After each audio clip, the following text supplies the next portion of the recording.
My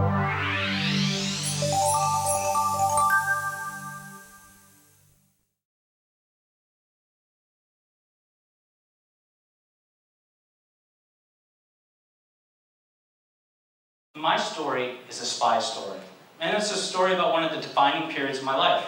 And the fact of the matter is that you will hit that defining period. If you haven't already, you will at some point in your life. And I learned that sometimes we get lucky, but mostly we make our own luck. We put ourselves in a position to succeed. We set goals for ourselves, and we accomplish them using courage, confidence, and determination. So imagine this. You're locked in a room for 8 hours a day, and sometimes more. It's not like I actually got overtime in the FBI. I got comp time that I was never allowed to use, with the most ruthless and dangerous spy in United States history. Imagine feeling unqualified and concerned, knowing you had to succeed, despite the fact that no one had really given you the tools to do so. This is my story. But the road to the FBI led right through here at Auburn. I have to admit that I never planned to stay here. Sorry, a little bit of honest confession today. I really wanted to use Auburn as a stepping stone to go either to the Air Force Academy or the Naval Academy. I hadn't been sure which, but I had gotten into both in a deferred curriculum. So that meant you got in, but everybody and their grandma applied, so we're going to defer you a year, and you need to go find something to do for a year before you can come in.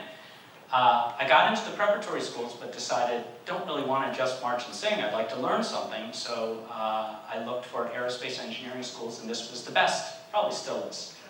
So I came here for aerospace engineering, and I started in aerospace engineering. And after a year of aerospace engineering and Air Force ROTC, I realized this might not really be for me. And maybe I'm just doing this because it's what my dad wants me to do. So I dropped out of aerospace and ROTC, which I always felt terrible about, but I decided this is something I need to do. And I ended up in pre-med, then I ended up in architecture, then I debated going into pre-law, and I finally ended up in psychology, because I had a course in high school where I took a psychology course, and I loved it. And I thought, this is going to be fun, and this is something that I want to try and do. And I really want to go into law school, I've decided, so this will really help me out. I still graduated in just over 3 years, which was a mistake. I wish I had stayed a little longer. My other friends who stayed in engineering were taking about 5 years to graduate and having a lot of fun while I was trying to figure out what to do with my life. But don't take 7, please. Get on with it at some point. I left Auburn, and after graduating in 3.5 years, I thought, well, great, what do I do now?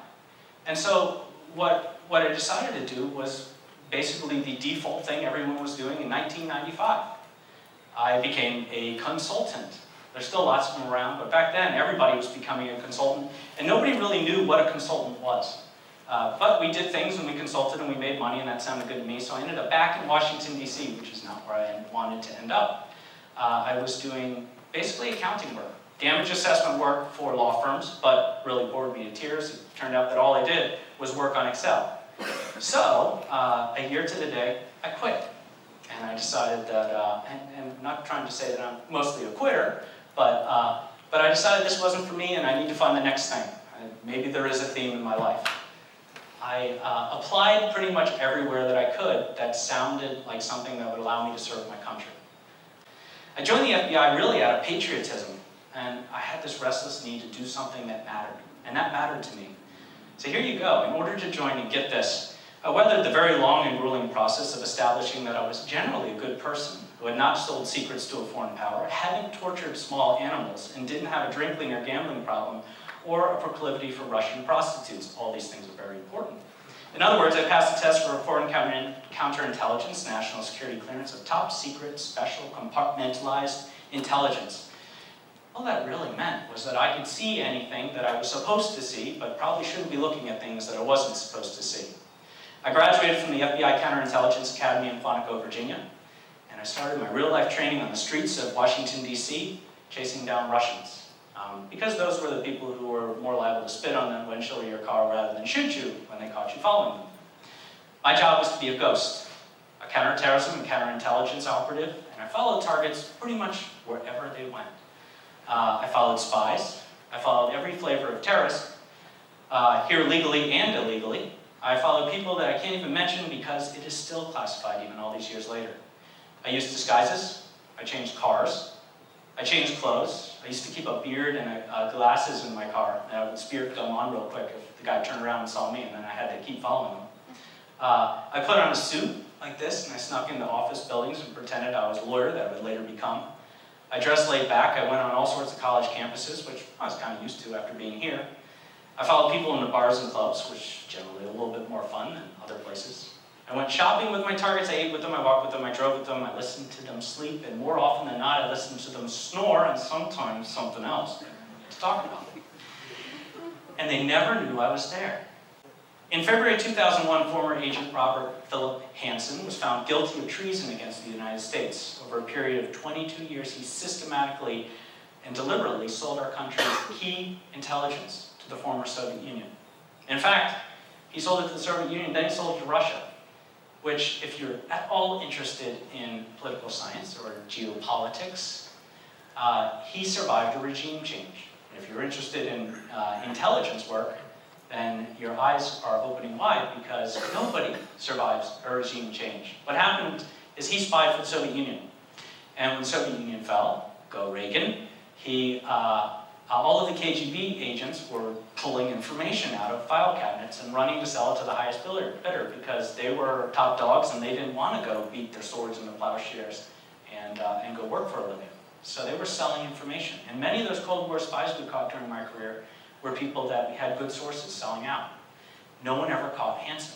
He survived that because they never knew who he was. He was that good. And so he continued to spy for Russia, even after he spied for the Soviet Union. And during that incredible shelf life for a spy, and Dr. Norton has gone through some of this, he gave up a couple other things. The U.S. contingency of government plans. That means, where do we send the president, the vice president, and the cabinet, and Congress, and etc., when the bombs start to fall, or a catastrophic event happens, or there's a concentrated attack on the country. Of course, he gave up nuclear secrets. Remember, this is an old Cold War spy that continued on spying for a long time. And finally, he blew holes in the FBI's ability to conduct counterintelligence. And that's very important. He basically systematically screwed over the FBI. And everything that we were doing in our ways and means, and the CIA's ways and means, and those sorts of things that we do to collect intelligence, and protect things here in the United States, and to keep spies from stealing information, to keep buildings from falling, those sort of things, he was giving up. A Russian asset provided us a file of information. This is how we learn about Robert Hanssen. I mean, we don't just luck onto the guy walking down the street and bump into Robert Hanssen and look at him and go, "You're creepy and I think you're a spy." It doesn't really work that way. You have to build this case. And it takes time, it's meticulous. So, a Russian asset decides he doesn't want to live in Russia anymore. He wants to have a really good life here with a lot of money in his pocket, and so he sells a very slim file. And in it, there is a tape that has a recording of Hanssen's voice and a partial fingerprint, because Hanssen used to wrap his stuff in plastic and then literally drop the documents under a footbridge in Vienna, Virginia, Foxstone Park. And that's how he would drop it to the Russians. He'd set a signal, which was a piece of tape on a sign, or a telephone pole in this case, and then the Russians would drive by and see the signal and say, "Aha, my secrets are here." They would go pick up the secrets, and then they would set a different signal that would tell Hanssen, "We've just left you money in a hole in the ground." He'd go dig it up, and this is the way that they would exchange information for about 22 years. Robert Hanssen, unfortunately, had made one mistake in his career. That partial fingerprint, which was circumstantial, and he had called the Russians once to warn them off about a spy we were about to arrest. And so they recorded his voice because they were desperate to figure out who he was. They had no idea. And in fact, they thought he worked for the CIA. And like I said, he was that good. So we suspected him. Here are our problems. He's about to retire in April of 2001, and now we're in December. So we've got a really short time frame to keep him in the FBI. He disliked most people, and he was very difficult to talk to. And by the way, that is a great idea if you're a spy. The more you say, the more you have an opportunity to do something dumb and trip up and get caught. So he was very quiet. Finally, we had to catch this guy red-handed. We had to catch him red-handed because we needed to learn what he'd done. It was actually more important than punishment. We had to catch him red-handed so we could get him for espionage. Espionage carries the death penalty. In fact, when we did catch him, there were a number of counts of espionage, a number of ways that we could have killed him as a traitor. The reason being not because we really wanted to give him the death penalty, but because we wanted to put pressure on him and make him talk. What'd you do? What'd you give up? Because we don't want to scrap everything, and we want to fix the programs that you've ruined for us. So we built a mousetrap. We built the information assurance section in the FBI, and it was the first foray into FBI cybersecurity. And we put the greatest spy in US history in charge of it, and gave him access to everything, hoping that he would take some of that stuff and go drop it to the Russians under his bridge, hoping to get money in his hole in the ground, and we could catch him red-handed. My job was to watch him. But I had to get him to feel comfortable. I had to get him to feel that this was a real job, not just a joke, not just a mousetrap. And so we actually had to do work. We had to try to achieve cybersecurity for the FBI headquarters, and he actually ended up being kind of good at that. Finally, I had to catch him. And, that's a pretty difficult statement where they say, help us find the information we need to catch him red-handed. We need to find where he's taking information. We need to find something that's going to lead us. And just keep your eyes open and figure it out. But here's the thing about spies. Spies are really suspicious. So this guy who's suddenly given his dream job so he wouldn't retire, and given access to everything in the world, him knowing he's a spy, has to wonder, has to be suspicious whether we know that he's a spy. Do we know that he knows that we know that he knows that he's a spy? Or something like that, right? You see where it can drive you a little crazy. And that's the espionage game, ladies and gentlemen. I gained his confidence and I made him trust me. I didn't act like a normal undercover operative. You usually don't piss off the guy when you're doing this. We went to church together. And then what I did is I stole his Palm Pilot. The Palm Pilot was a smoking gun. Dr. Norton was completely right.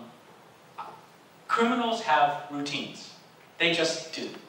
All sorts of criminals, from the drug dealers and the petty thieves all the way up to, that are stealing from 7-Eleven, all the way up to master spies have routines. They do little things that are important to them because those are the things that keep them safe. And Robert Hanssen's routine was he had this Palm 3, the greatest invention back then. We're talking 1990. We're talking 2000 technology, right?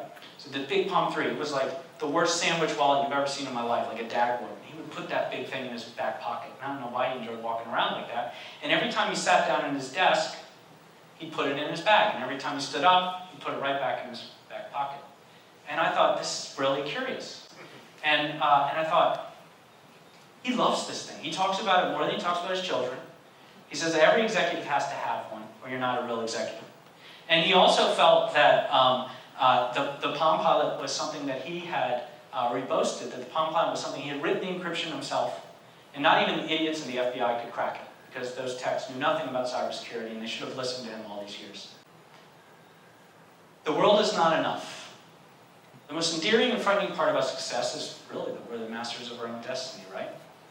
We rise and fail directly proportional to how hard we work, how determined we are, and how easily we can act to rise above the small stuff and excel at addressing the big picture. It turns out that Palm Pilot was exactly what we needed to catch Robert Hanssen. Because a few weeks after that, he went and made that drop for the Russians, and we were there ahead of him. Because when we decrypted it, we learned that not only the date that he was going to make the drop, but the exact place he would make the drop was on the Palm Pilot. And so we caught him red-handed for espionage. And we were able to get him to plead guilty so that we could spend the next almost half a decade interrogating him to find out what he had done and correct those problems.